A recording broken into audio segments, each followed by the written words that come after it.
many years ago, I guess about 25 years ago, we'd been in Pacific and Asia for 10 years, and my wife and I and our son went back to Salem to take a break.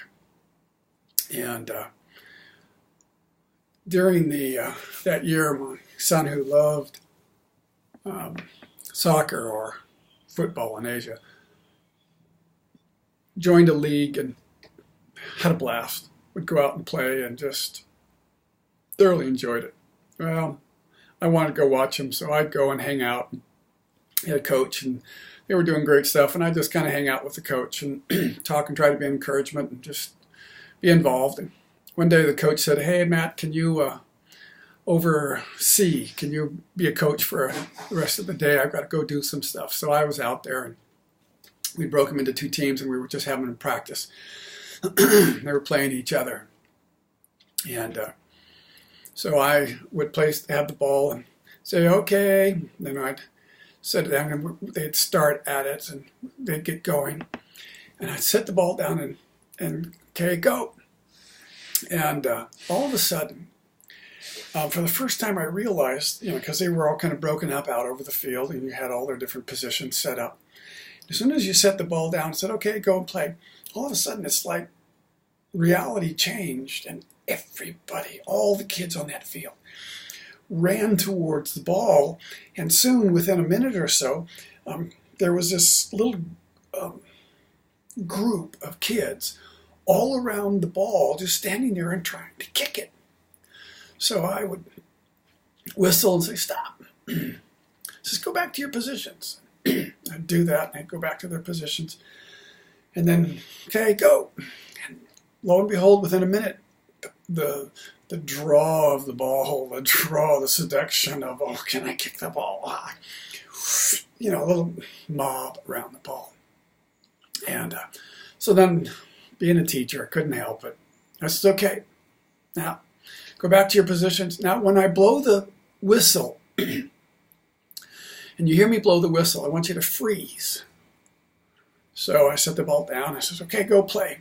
And so they were all kind of slowly moving towards the ball, this little mob. And all of a sudden, I blew the whistle. I said, "Okay, stop. Now, where are you?"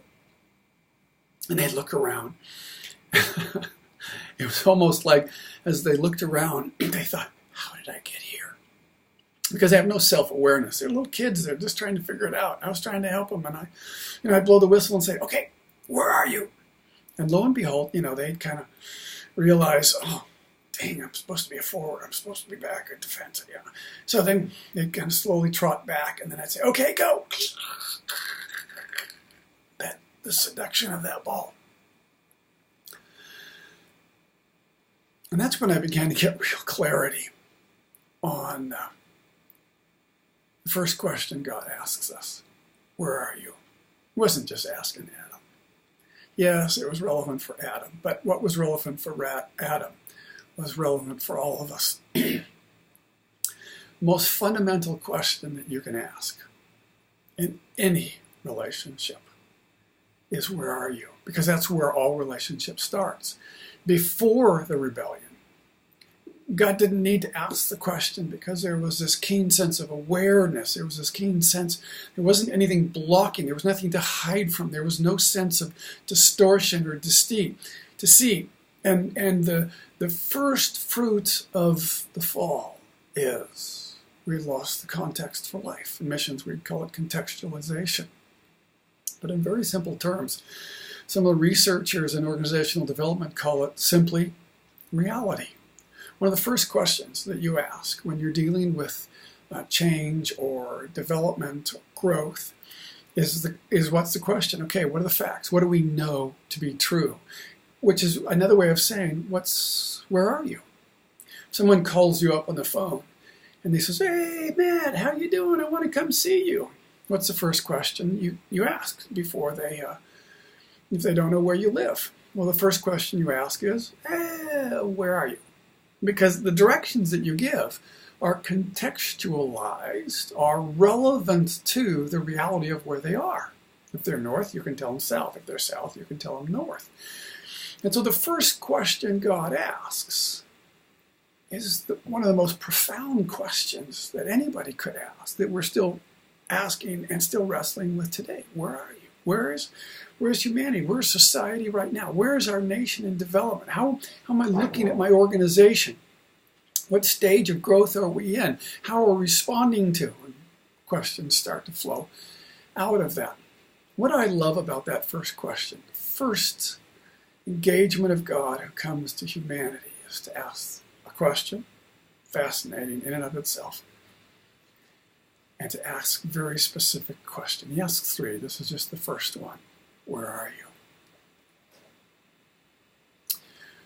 We're exploring on a new journey, creating some space. I've been working at leadership and writing, developing, working within developmental organizational structures for 30 years now, trying to help people grow. We're developing online courses, books, materials. We've got a daily devotional, opportunities, and what we really want to say through all this is, no matter where you are, we want to meet you, we want to connect with you, and we want to create a space for you. We want to help you answer the question, where are you? And not just be stuck as a fatalistic, but in light of where you are, then, okay, where are you going to go? How do you want to develop? How do we develop leadership? How do we grow this capacity? First, in yourself. That's the first question anybody has to answer. Where am I in regards to this relationship, in regards to appetites, desires, gifts? And it's only as we become more aware of that we can start to grow in our capacity through this.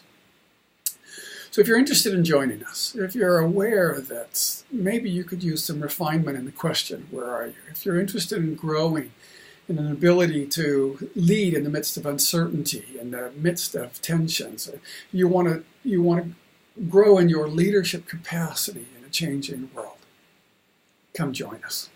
We're going to have some great conversations. We get a chance to share at a heart level. We get a chance to kind of heart map out and understand each other in more ways. We're working on the structure that we think would serve you and meet your needs, at least as a good starting point. If you're interested, check out the link.